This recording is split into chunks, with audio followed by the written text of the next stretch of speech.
Stephen King, an author who hardly needs an introduction, has been a towering figure in the world of horror literature for decades.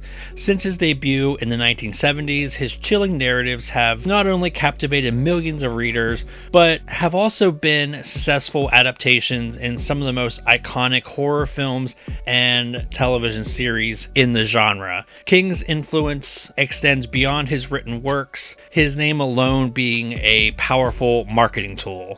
Even in his early career, Stephen King's opinion became a highly sought-after endorsement in the horror genre, both in literature and cinema. His ability to recognize and appreciate the potential of a story has helped elevate numerous projects. Notably, his endorsements played a significant role in the success of a little indie horror movie called The Evil Dead. When King praised it, calling it the most furiously original horror film of the year, it caught the attention of horror enthusiasts and critics alike, providing the movie with an early boost in popularity. Similarly, King's support of Clive Barker's Hellraiser demonstrated his influence in the horror community. By acknowledging Barker's work, he helped to establish Hellraiser as a must-see for horror fans, ensuring its place in the pantheon of classic horror films. King's endorsement could take anyone from obscure to a household name. Needless to say, studios invest a lot of money purchasing the rights to a Stephen King property, knowing that it's going to draw attention. Yet, you might be shocked to learn that, for a time, King would sell the rights to any of his stories for just $1. This is the story of Stephen King's Dollar Babies program and its lasting legacy. The Dollar Baby program was an initiative launched by Stephen King to allow budding filmmakers the opportunity to adapt his short stories into films. King effectively opens the door for creative individuals to explore and interpret his work without the financial barriers typically associated with acquiring literary rights. The roots of the Dollar Baby program date back to the late 1970s, when King, already a successful author, began receiving numerous requests from film students seeking to adapt his stories. Recognizing the potential for these adaptations to serve as a valuable learning experience, King developed this program to support aspiring filmmakers and screenwriters. Projects range from low budget on video to high budget 35mm offerings. The beauty of this program was, even with a couple $100, a film student could literally adapt a King story for next to nothing. The initiative was a revered tradition within the independent filmmaking community, offering this rare chance to work with the material of one of the most esteemed authors in contemporary literature. Now, before this sounds too good to be true, there was some ground rules set into place. A common misconception exists about the filmmakers of the Dollar Babies, suggesting that they optioned or obtained the legal rights to Stephen King's original stories. In reality, King retained all the rights and merely granted permission to filmmakers to create non-commercial adaptations. This unique arrangement allows filmmakers to explore and interpret his work creatively, while King still maintained control over his own intellectual property. Now, since these films were non-commercial, most of these Dollar Babies are considered lost media. However, note that I said most and not all, as pretty amazingly some did make it to home video. In 1986, Granite Entertainment Group and Interglobal Home Video successfully negotiated and purchased the rights to commercially release certain short films such as The Woman in the Room, The Boogeyman, and Disciple of the Crow. These agreements certainly far exceeded the symbolic $1 fee for the Dollar Baby permission. You might be wondering, were these Dollar Babies any good? Like, are we missing out on a treasure trove of short films? Again, since these are essentially lost media, for the most part, we have to go by the word of one Stephen King for that answer.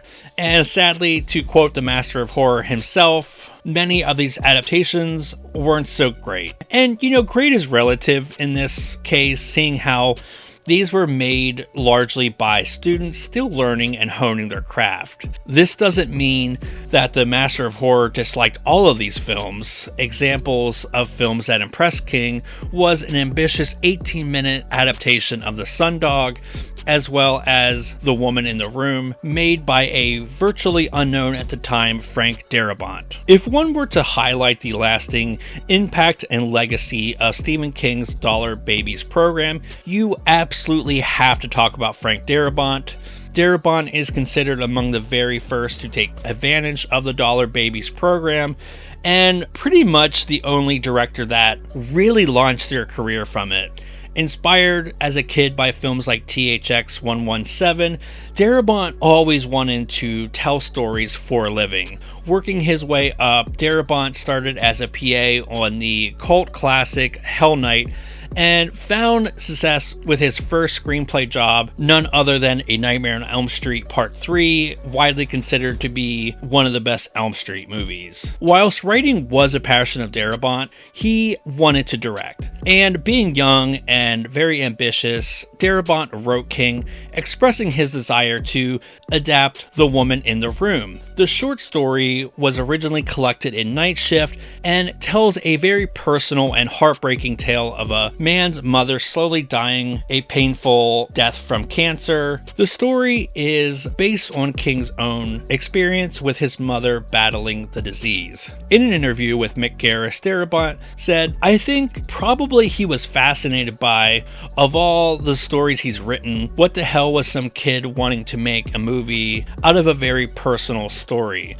Unlike many dollar babies, Darabont wasn't a college student, but working any job he could to save up enough money to realize his dream of making a film.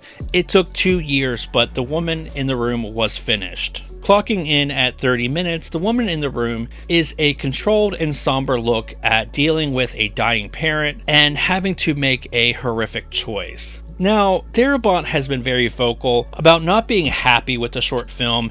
In fact, in that same interview with Mick Garris, he expresses that he didn't really know what King saw in the final product. However, thankfully, King was totally floored by it, and watching the short, you really can see the raw talent Darabont had for crafting a certain tone, but also the rare gift of distilling King's work and translating it to film. Clearly, King saw this talent as well, as he gave him a handshake agreement that led to Darabont making The Shawshank Redemption, based on King's short story Rita Hayworth and The Shawshank Redemption. Released in 1994, the film is considered among the very best Stephen King adaptations. Of course, Darabont would go on to direct other King-based films like The Green Mile and The Mist, both of which were huge hits. The Dollar Babies program is a remarkable initiative that highlights Stephen King's commitment to supporting and mentoring aspiring artists.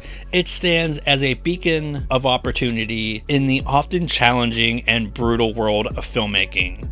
Through this program, King has cemented his legacy not only as a master storyteller, but also as a generous mentor to those who wish to follow in his footsteps. Now, sadly, for budding filmmakers wanting to take advantage of this program, you're going to need a time machine, as it's been defunct since 2023, which, yes, sucks, but I'm sure King has a very good reason for discontinuing it. So I hope you enjoyed that video. I've always found this to be really interesting, and I want to know what y'all think. Have you ever heard of this program before? Have you ever seen the few dollar babies that have surfaced online? Or heck, just tell me what your favorite Stephen King short story is. I absolutely would love to see The Jaunt adapted, even just as a short film, because it's such a really underrated, scary story from King. So I want to hear from y'all, and just thank you so much for hanging out with me, and I will see y'all in the next video.